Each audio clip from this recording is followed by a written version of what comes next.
નમસ્તે વિદ્યાર્થી મિત્રો, ફરી પાછા આજે આપણે અંગ્રેજીમાં યુનિટ 6ની એક્સરસાઇઝ માટે મળી રહ્યા છીએ. ત્યારે જે એક્સરસાઇઝ તમારે કરવાની છે એ ટેક્સ્ટબુકની અંદર અત્યારે લખવાની છે એ આપણે સૌ પ્રથમ કરીશું. તો સૌથી પહેલાં V1ની અંદર તમને 3 થી 4 શબ્દો આપેલા છે અને શબ્દોની મદદથી તમારે એક સેન્ટેન્સ ક્રિએટ કરવાનું છે, એટલે કે વાક્ય બનાવવાનું છે. તમને 6 માસિકની પેપર સ્ટાઇલ લખાવી તમને મળી હશે. એમાં તમે એક સેક્શન A ની અંદર બીજા પ્રશ્નમાં હતું કે આપેલા શબ્દોની મદદથી વાક્ય બનાવો. ત્યારે પેપર સ્ટાઇલ સમજાવતી વખતે પણ મેં તમને કીધેલું હતું કે જે શબ્દો આપેલા હોય એ પાઠમાં આવી ગયેલા શબ્દો હોય, નવા શબ્દ ન હોય. પાઠમાં આવી ગયેલા શબ્દોની મદદથી પાઠનું વાક્ય અથવા તો પાઠની કોઈ બહારનું વાક્ય, કોઈ એવું વાક્ય બનાવવાનું કે જેનો કોઈ અર્થ નીકળે. તો અહીંયા અત્યારે આ V1 એક્સરસાઇઝ છે ને એ જ છે, પણ એવું નથી હોતું કે આગલા એકેય પાઠની અંદર આવી એક્સરસાઇઝ નહોતી આપેલી. આની અંદર છે એટલે એવું નથી કે એક્સરસાઇઝમાં કોઈ એ જ શબ્દો પૂછાય. પાઠના કોઈ પણ શબ્દોનો ઉપયોગ કરી અને વાક્ય બનાવવાનું પૂછાઈ શકે છે. તો અહીંયા આ એક્સરસાઇઝમાં તમારે શીખવાનું છે કે શબ્દોની મદદથી વાક્ય કેવી રીતે બનાવી શકાય. અને સાથે સાથે આ પેપર સ્ટાઇલનો પણ જે આપણો પ્રશ્ન છે શબ્દોની મદદથી વાક્ય બનાવવું, એની પણ આ એક્સરસાઇઝ છે. એટલે પેપર સ્ટાઇલ માટે પણ લાગુ પડે છે કે વાક્ય કઈ રીતે બનાવવાનું ને એ તમારે શીખવાનું છે. હવે અહીંયા જુઓ, તમે આપણે છઠ્ઠો પાઠ ભણ્યા એમાં આવેલા જ બધા શબ્દો છે. જુઓ, એન્શિયસ. સૌથી પહેલા તો તમને બધા જ શબ્દોના ગુજરાતી અર્થ ખબર હોવી જોઈએ. અને એ ક્યારે આવડે? જ્યારે પાઠ તમે વ્યવસ્થિત સમજ્યા હોય, એના સ્પેલિંગ તમે બરાબર પાકા કર્યા હોય તો તમને આવડે. અને જો તમને શબ્દના અર્થ જ ના આવડે તો વાક્ય તમારાથી બનશે નહીં. એટલા માટે જરૂરી છે કે તમને બધા જ શબ્દોના અર્થ આવડવા જોઈએ.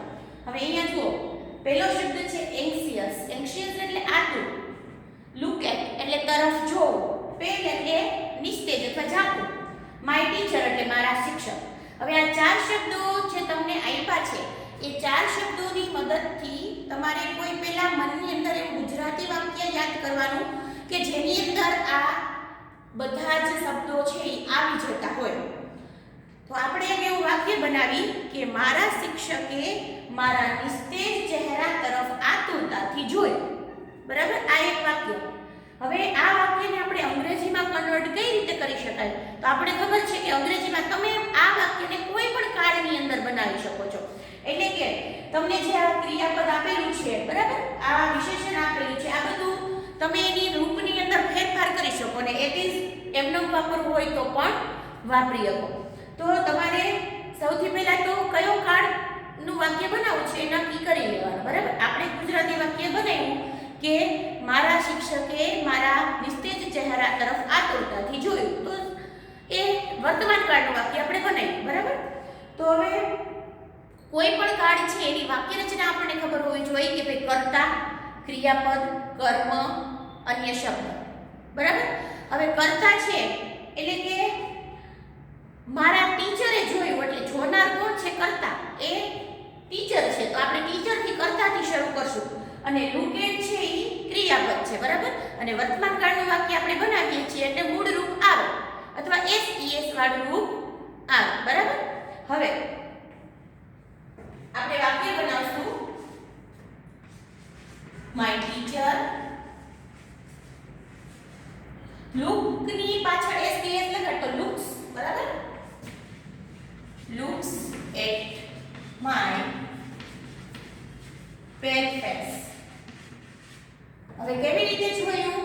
એન્શિયસલી એટલે આતુરતાથી. એન્શિયસ એટલે આતુર, પણ આતુરતાથી કહેવા માટે પાછળ ક્રિયા વિશેષણ કયું લાગે?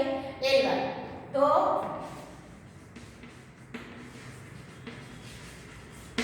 anxiously. તો આ આપણું સેન્ટેન્સ બની ગયું.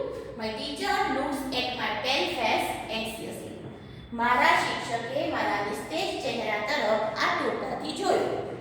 એવું નથી કે આ જ સેન્ટેન્સ બનાવો, તમે આના સિવાયના કોઈ પણ સેન્ટેન્સ પણ બનાવી શકો છો. તમે એમ પણ બનાવી શકો કે my teacher looked at me angrily, ખૂબ ગુસ્સાથી મારા તરફ જોયું. સો આઈ બીકેમ એન્સિયસ, તેથી હું એન્સિયસ થયો. એન્ડ માય ફેસ બીકેમ પેલ, મારો ચહેરો નિસ્તેજ થઈ ગયો, એટલે ચહેરો પડી ગયો. તો આવું વાક્ય પણ તમે બનાવી શકો.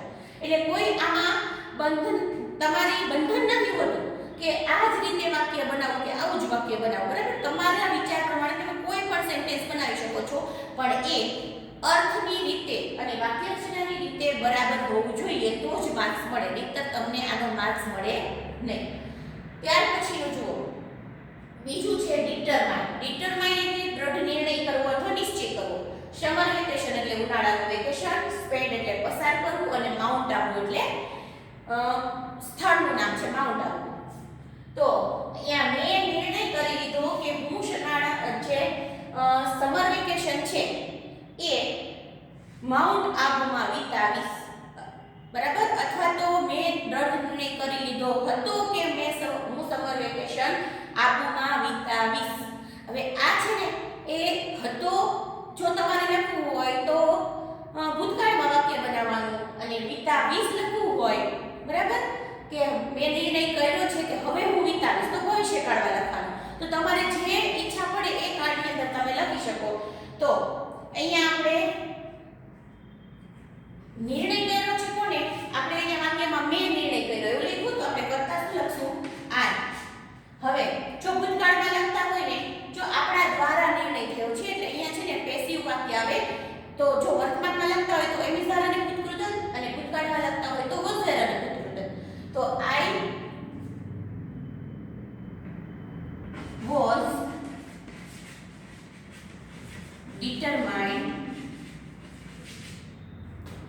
was determined that, એટલે કે મેં દ્રઢ નિર્ણય કર્યો કે I would spend, મૂળ રૂપ જ આવશે could સાથે, I would spend my summer vacation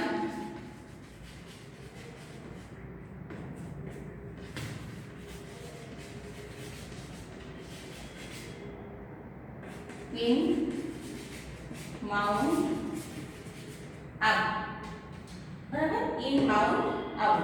I was determined that, મેં નિશ્ચય કર્યો કે હું મારું સમર વેકેશન માઉન્ટ આબુમાં વિતાવીશ, બરાબર. એટલે આ ભૂતકાળનું વાક્ય આપણે બનાવ્યું. જો તમે વર્તમાનમાં માંગતો હોય તો અહીંયા I am determined that I can, અથવા તો I will, બરાબર.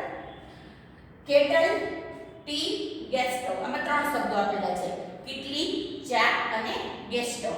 તો આપણે એવું વાક્ય બનાવી શકીએ ને કે ચા ભરેલી કેટલી ગેસ સ્ટવ ઉપર પડી છે, અથવા તો એમાં ચા ઉકળી રહી છે, આવું બનાવી શકીએ. તો a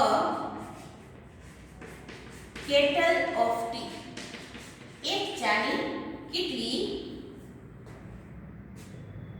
is on the gas stove. A kettle of tea is on the gas stove. અથવા તો તમે અહીંયા is boiling on the gas stove, એ ઉકળી રહી છે એમ પણ બોઇલિંગ પણ લખી શકો, બરાબર. તો આ રીતે કોઈ પણ વાક્ય છે એ તમારે બનાવી શકાય. ત્યાર પછીનું ચોથું જોઈએ આપણે, રન બેક એટલે પાછા આવવું, બેલ એટલે ઘંટડી, ક્લાસરૂમ અને સ્ટુડન્ટ. હવે આપણે પાછા આવવું કીધું છે, તો બેલ જેવી જ બેલ વાગી એવા સ્ટુડન્ટ વર્ગમાં પાછા ફર્યા, આવું આપણે વાક્ય બનાવી શકીએ. તો જ્યારેથી વાક્ય બનાવવું હોય તો when થી વાક્ય બનાવી શકાય, તો as soon as થી પણ વાક્ય બનાવી શકાય. તો અહીંયા આપણે when થી બનાવશું, when the bell rang, જ્યારે બેલ વાગી હતી, all students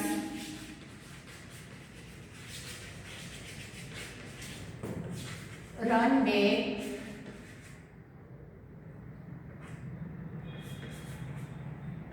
into the classroom. થઈ ગયું વાક્ય? When the bell rang, જ્યારે બેલ વાગી હતી, all students ran back into the classroom, બધા જ વિદ્યાર્થીઓ ક્લાસરૂમમાં પાછા દોડી આવ્યા. તો આ આપણું વાક્ય બની ગયું. હવે પાંચમાની અંદર તમને બેર એટલે ખુલ્લા પગ, સન એટલે સૂર્ય, રોડ એટલે રસ્તો અને વોક એટલે ચાલવું. હવે આ બધા જ વાક્યો ભેગા, શબ્દો ભેગા થાય અને એક જ વાક્યની અંદર ઉપયોગ થાય એવું એક વાક્ય પહેલા આપણે ગુજરાતીમાં બનાવીએ.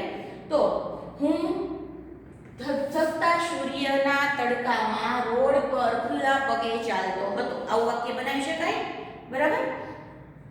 તો વાક્ય આપણું બનશે તો શું આવશે? આડી લખવું હોય તો ચાલે. ધ મેન અથવા પુઅર મેન અથવા તો કોઈ પણ સી, હી, કાંઈ પણ તમે સર્વનામનો ઉપયોગ કરી શકો. I walk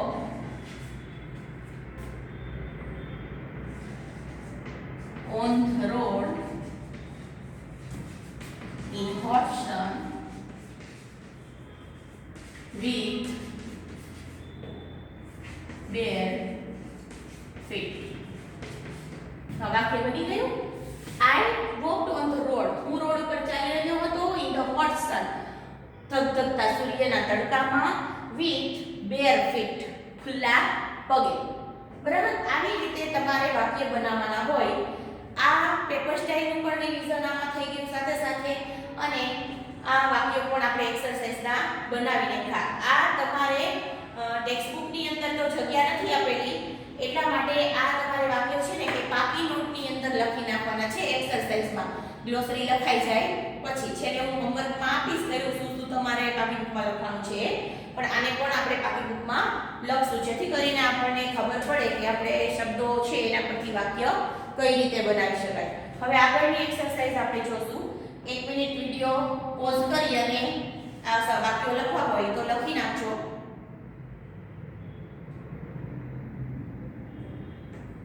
ચલો હવે આપણે આગળની એક્સરસાઇઝ કરશું.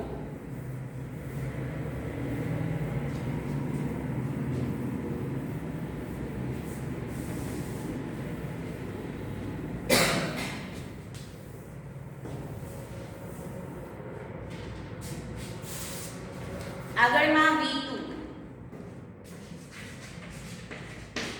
V2 ની અંદર તમને કીધું છે 3 વિભાગ આપેલા છે. એમાં પહેલા વિભાગની અંદર છે ને જે સ્પેલિંગ છે ને એના વર્ડ્સ બધાય લેટર આડાવડા કરી નાખેલા છે વર્ડ્સમાં અને વચ્ચે ક્લ્યુ આપેલું છે અને છેલ્લે ઈ વર્ડ તમારે બનાવવાનું છે.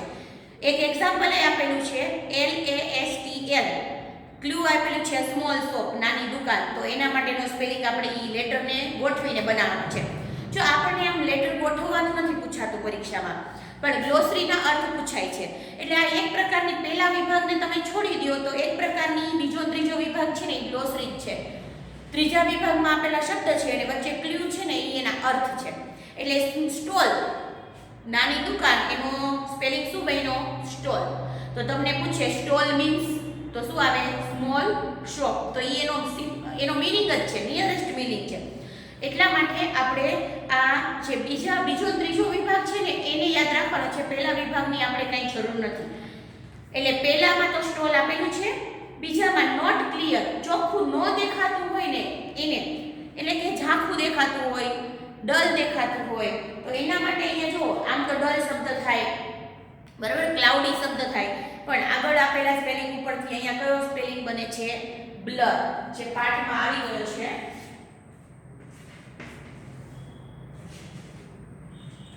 બ્લર, બરાબર. બ્લર નો અર્થ પણ શું થાય? ઝાંખું દેખાવું અથવા તો આછું દેખાવું. જે પાઠમાં આવેલા શબ્દો છે આ બધા. ટ્રીપ અને ટ્રાવેલ, મુસાફરી કરવી, બરાબર. ટ્રીપ અને ટ્રાવેલ બેનો અર્થે મુસાફરી કરવી. તો એના માટેનો શબ્દ જે આગળના શબ્દોમાંથી કયો બનશે? જર્ની. જર્ની એટલે પણ શું થાય? મુસાફરી. એટલે બીજામાં આવશે જર્ની. ત્રીજું છે સડન અર્જ ટુ એક્ટ. કંઈક અચાનક જ કરવાની ઈચ્છા થાય, કંઈક લાગણી ઊભી થાય. પાઠની અંદર આપણે એવું હતું કે અચાનક ઓથરના મનની અંદર એવું ઈચ્છા થઈ કે હું પેલી છોકરીના હાથને સ્પર્શ કરું. તો આ અચાનક જે મનની અંદર આવેશ આવે, જેને આપણે આવેશ કહીએ છીએ, તો એના માટેનો શબ્દ શું બનશે? ઇમ્પલ્સ. ઇમ્પલ્સ એટલે આવેશ આવવું. પછી ઓબ્ઝર્વ એટલે નિરીક્ષણ કરવું, અવલોકન કરવું. તો એના માટે છે ધ્યાન દોરવું, તો નોટિસ. પછી અ લાઉડ રિંગિંગ સાઉન્ડ, મોટા અવાજે રિંગ વાગવાનો, ઘંટડી વાગવાનો અવાજ આવવો, તો એ ઘંટડીના અવાજને શું કહેવાય? ક્લેન્જ. ક્લેન્જિંગ ઓફ ધ બેલ આવ્યું હતું ને, તો ક્લેન્જિંગ એટલે બેલનો અવાજ, બેલનો રણકાર. તો અહીંયા શું આવશે? ક્લેન્જ. અને છેલ્લું છે રેસ્ટલેસ. રેસ્ટલેસ એટલે આરામ વિનાનું, રોક્યા વિનાનું. બરાબર?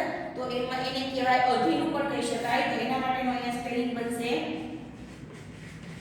impatient એટલે અધીરું. આ હતું V2. એક પ્રકારની ગ્રોસરી છે જેને આપણે ગ્રોસરીની રીતે જ યાદ રાખવાની છે. ત્યાર પછી V3.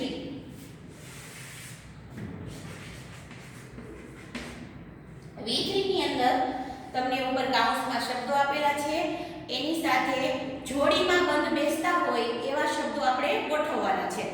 એટલે કે જુઓ ઉપર આપેલા છે ઓપ્શન પહેલા જોઈ લઈએ. એન્ડ ડાઉન એટલે નીચે ઉતરવું, ફૂટબોર્ડ એટલે પગથિયા, ધ ડાર્ક એટલે અંધારું, ધ એન્જિન, પછી ધ ટ્રેન, હોસ્પિટલ, જંગલ અને બેલ. તો આવા શબ્દો આપેલા છે. બરાબર? હવે પહેલું છે ક્લેન્જિંગ ઓફ. ક્લેન્જિંગ એટલે હમણાં જ અહીંયા વાત થઈ આપણે કે બેલનો ઘંટડી. તો ક્લેન્જિંગ કોનું હોય? તો ક્લેન્જિંગ ઓફ ધ બેલ એટલે પહેલાની અંદર શું આવશે? The bell. બીજું છે બોર્ડર ઓફ. બોર્ડર કોની હોય ઉપરના ઓપ્શનમાંથી? જંગલ. તો બોર્ડર ઓફ ધ જંગલ. ત્રીજું છે ગેટ ઓફ. ગેટ ઓફ એટલે ઉતરવું. શેમાંથી ઉતરવાનું હોય ઉપરના ઓપ્શનમાંથી? તો train. Get off the train. ચોથું રશ ટુ. રશ ટુ એટલે દોડી જવું. ક્યાં દોડી જવાનું? તો ઉપરના ઓપ્શનમાંથી કયું લાગુ પડશે? The hospital. Rush to the hospital.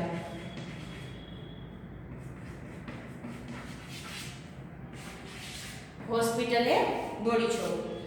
પાંચમું છે વેનિસિંગ. વેનિસિંગ એટલે અદ્રશ્ય થઈ જવું. અદ્રશ્ય શેમાંથી જવાય? તો ધ ડાર્ક.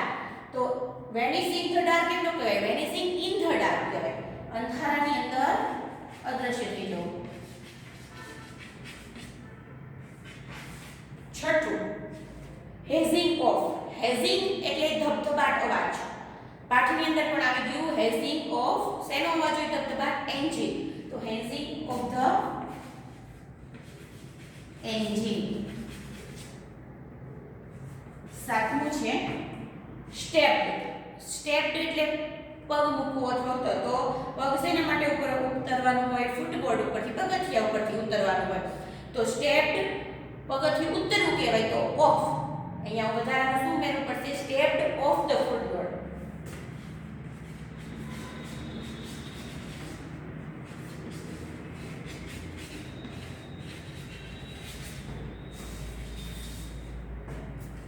આઠમું છે લુક્ડ અપ. લુક્ડ અપ ઊંચું જોવું અને છેલ્લું વધ્યું નીચું જોવું. તો એન્ડ ડાઉન.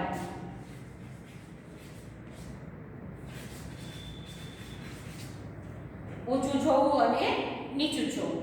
તો આવી રીતે આપણે આ જોડી બનાવવાની હતી માત્ર. ત્યાર પછી V4 છે. V4 ની અંદર જે ચહેરાઓ આપેલા છે એ ચહેરાઓના ભાવ તમારે બતાવવાના છે કે આ ચહેરો કયો ભાવ બતાવે છે. જો કોઈ પણ વ્યક્તિનો ચહેરો જોઈને આપણને ખબર પડી જાય કે આ ઉદાસ છે કે ખુશ છે કે આશ્ચર્યમાં છે કે કંઈક આપણે કહીએ ને કે જે નફરત પેદા કરે એવો ચહેરો છે, તો આનું અગાઉ પણ એક પાઠની એક્સરસાઇઝમાં આપણે આવી ગયું હતું. અહીંયા ફરી પાછું એના એ રિપીટ કરે છે અને થોડાક નવા શબ્દો સાથે ઉમેરો કરે છે. હવે ઉપરના પેલા શબ્દ જે ભાવ આપેલા છે ને મનના, એના અર્થ સમજી લઈએ. પેલું છે અમેઝ. અમેઝ એટલે આશ્ચર્ય પામવું. એનોયડ એટલે ગુસ્સે થવું. કન્ફ્યુઝડ એટલે મૂંઝવણમાં હોવું અથવા કંઈક વિચારતા હોય એવું. ડિસ્ગસ્ટેડ એટલે નફરત હોવું, અણગમો પેદા થવો. પછી ઇમ્બેરેસ્ડ એટલે શરમ આવવી. એક્સાઇટેડ એટલે ઉત્સાહમાં હોવું. ઇન્ટરેસ્ટેડ એટલે રસ પડતો હોય એવું. અને શોક્ડ એટલે કંઈક કે ને કે ધ્રાસકો પડ્યો હોય, અચાનક કંઈક ખબર સાંભળીને કંઈક આપણા મનની અંદર એક ધ્રાસકો પડે એને આપણે શોક્ડ કહીએ. હવે નીચેના ચહેરા ઉપરથી જોઈ અને તમારે એના લખવાના છે કે આ ચહેરો કયો ભાવ દર્શાવે છે. તો સૌથી પહેલા ઉપરના ચારેય લાઈનમાં લેશું આપણે.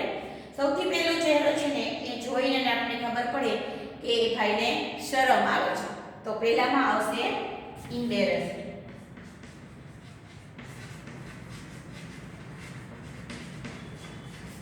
બરાબર. બીજું છે એ હાથ ગાલ ઉપર છે, મોઢું ખુલેલું છે, તો કંઈક ધ્રાસકો પડ્યો હોય એવું છે, તો એમાં આવશે શોક.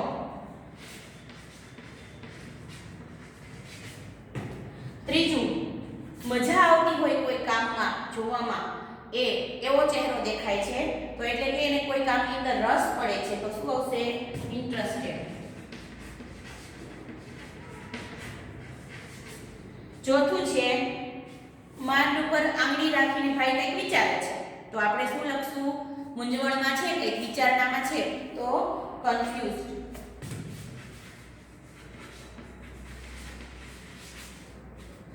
હવે નીચેની ચાર લાઈન જોઈએ. વાળ ઊંચા થઈ ગયા છે, આંખો કોડી થઈ ગઈ છે, એટલે કંઈક આશ્ચર્ય પામ્યા છે, તો એમાં શું આવશે? અમેઝડ.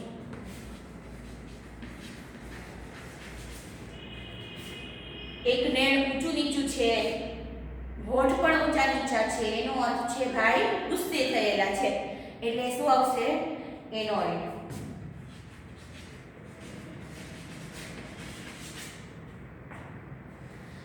પછી કોઈ કામ કરવામાં આમ આતુરતા દેખાય છે ચહેરો જોઈ, અને શું આવશે? એક્સાઇટેડ.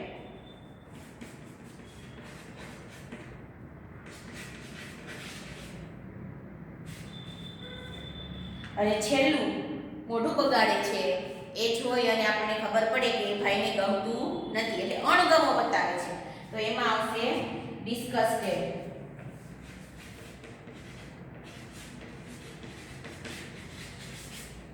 તો આ હતા આ ચહેરાના જે હાવભાવ છે, એ હાવભાવ એટલે અલગ અલગ આ આપણા મનના ભાવ, ઇમોશન્સ બતાવે છે આપણે. હવે આપણે જે એક્સરસાઇઝ કરવાની છે એ છે બી બધી પૂરી થઈ ગઈ વોકેબ્યુલરીની. હવે આપણે સી વિભાગની અંદર કોમ્પ્રિહેન્શનની અંદર જે એક્સરસાઇઝ કરવાની છે એમાં આપણે C1 ને C1 નથી કરવાની, સીધું આપણે C2 કરવાનું છે, જે ટ્રુ ફોલ્સ છે. બરાબર. એમાં જુઓ, પહેલું છે the girl was selling many things. છોકરી ઘણી બધી વસ્તુઓ વેચતી હતી. તો પાઠની અંદર આપણે જોયું કે ભાઈ છોકરી છે એ ઘણી બધી વસ્તુઓ નહોતી વેચતી, માત્ર ટોપલીઓ જ વેચતી હતી. એટલે આ વાક્ય કેવું છે? પાઠની દ્રષ્ટિએ ખોટું વાક્ય છે. એટલે પહેલું સેન્ટેન્સ કેવું થશે? અહીંયા ટ્રુ ફોલ્સ આપેલું છે, એમાં ટિક કરવાનું છે તમારે ફોલ્સ. બીજું છે the writer met the girl twice at ડેવલી. રાઇટર છે એ બે વખત દેવલીની અંદર એ છોકરીને મળ્યા હતા. તો વાત સાચી છે, વાક્ય કેવું છે? સાચું છે, કારણ કે ભાઈ જ્યારે પહેલી વખત ગયા ત્યારે માત્ર એ છોકરી સાથે મુલાકાત થઈ, અને બીજી વખત એનો હાથ પકડી અને બે ત્રણ વાક્યોની અંદર ખાલી વાતચીત થઈ. તો બે વખત છોકરીને મળ્યા હતા, એટલે ટ્વાઇસ એટલે બે વખત, થ્રાઇસ આપેલું હોય તો ત્રણ વખત, પછી ફોર્થ ટાઈમ, ફિફ્થ ટાઈમ, એવી રીતે આવે. બરાબર. એટલે આ વાક્ય કેવું છે? સાચું છે.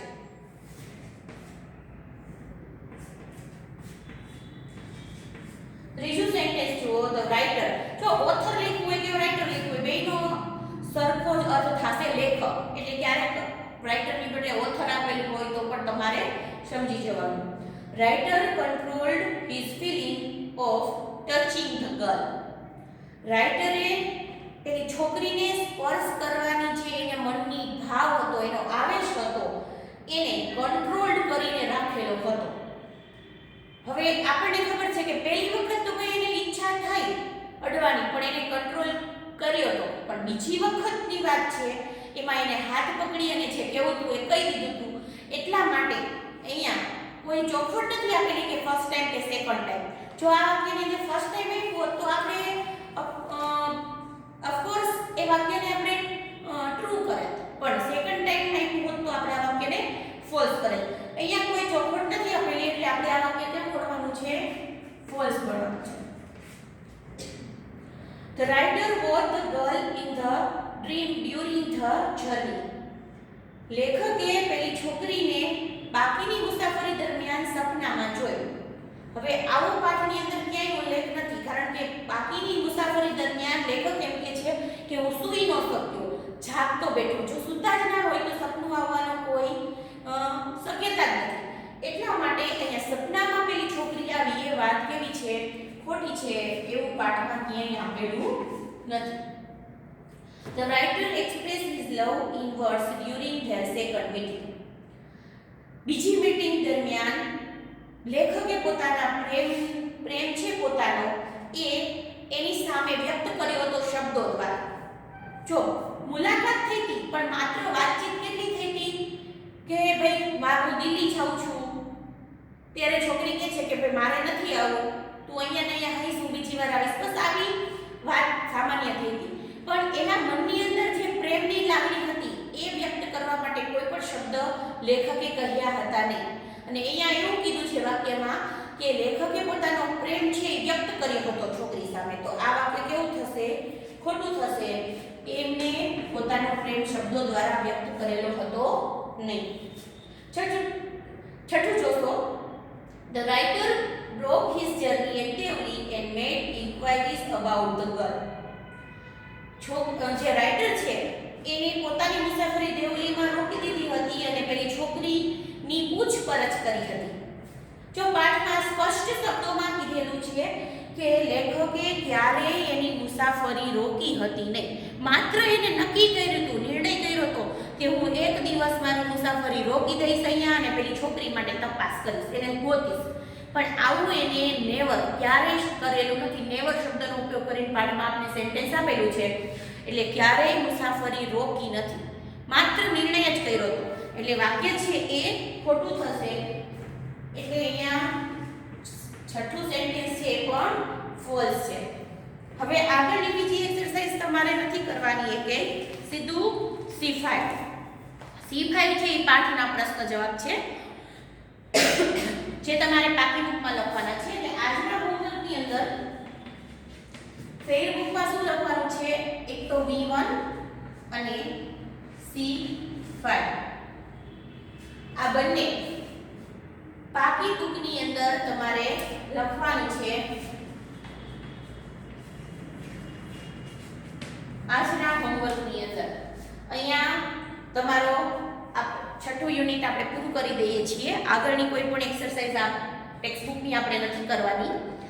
અને હવે જરાક તમને મંથલીની વાત કરી દઉં તો મંથલીની અંદર તમને કોર્સ આપેલો છે પાંચમું અને છઠ્ઠું યુનિટ. પાંચમું યુનિટ તો આપણે રિપીટ કરીએ છીએ અને છઠ્ઠું યુનિટ છે એ આપણે અત્યારે પૂરું કરી નાખ્યું. તો આની અંદરથી બે પાઠના પ્રશ્નો પૂછાશે, પાંચમા અને છઠ્ઠાની ગ્લોસરી પૂછાશે, સાથે સાથે કંજક્શન છે અને ફંક્શન છે એ પણ પૂછાવાના છે. એટલે કે કંજક્શન છે એ બે વાક્યને જોડવા માટે કયા કંજક્શનથી વાક્ય જોડાશે એ ઓપ્શન MCQ પેપર છે એટલે બધું ઓપ્શનમાં આવશે. સાથે સાથે ફંક્શન ઓળખવાના જે આપણે શીખ્યા છીએ, 6 જ ફંક્શન શીખ્યા છીએ અને 9 કંજક્શન શીખ્યા છીએ. આ જ કંજક્શનમાંથી જ આવશે અને એટલા જ ફંક્શનમાંથી આવશે. વાક્ય આપેલું હશે, નીચે 4 અલગ અલગ ફંક્શન આપેલા હશે. ઈ વાક્યમાં કયું ફંક્શન લાગુ પડે છે એ તમારે MCQમાં શોધવાનું છે. અને છેલ્લે એક્ટિવ પેસિવ. એક્ટિવ પેસિવ સરે તમને શીખવાડ્યું છે. એક વાક્ય આપેલું હશે એને તમારે પેસિવમાં ફેરવવાનું છે, પણ તમારે જાતે નથી ફેરવવાનું. 4 ઓપ્શન આપેલા હશે પેસિવમાં ફેરવીને, એ 4 માંથી કયું સેન્ટેન્સ સાચું છે ને એ શોધવાનું છે. આપણે પેપર MCQ છે એટલે તમારે જાતે બનાવવાનું નથી. એટલે વ્યવસ્થિત આ કોર્સની વ્યવસ્થિત તૈયારી કરશો તમે મંથલીના, એટલે તમારે 6 માસિક જે પછી આવવાની છે એની પણ સાથે સાથે ગ્રામરની તૈયારી બરાબર થઈ જશે. એટલે વ્યવસ્થિત તૈયારી કરવાની અને સારામાં સારા માર્ક્સ આવે એવો પ્રયત્ન કરવાનો અને વારે વારે ગ્રામરના ટોપિકને ખાસ કરીને રિપીટ કરવાનો. તો અહીંયા આજે આપણે આ યુનિટ પૂરું કરીએ છીએ. આગળ નવા યુનિટ સાથે અથવા તો નવા ટોપિક સાથે આપણે ફરી મુલાકાત થશે. ત્યાં સુધી થેન્ક યુ.